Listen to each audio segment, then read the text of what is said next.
માખણ કર્યું ને હાથ જોડી ઊભી રહી.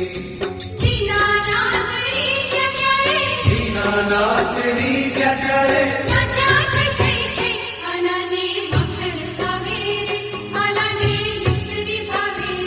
કાનાને માખણ ભાવે રે, વાલાને મિશ્રી ભાવે રે.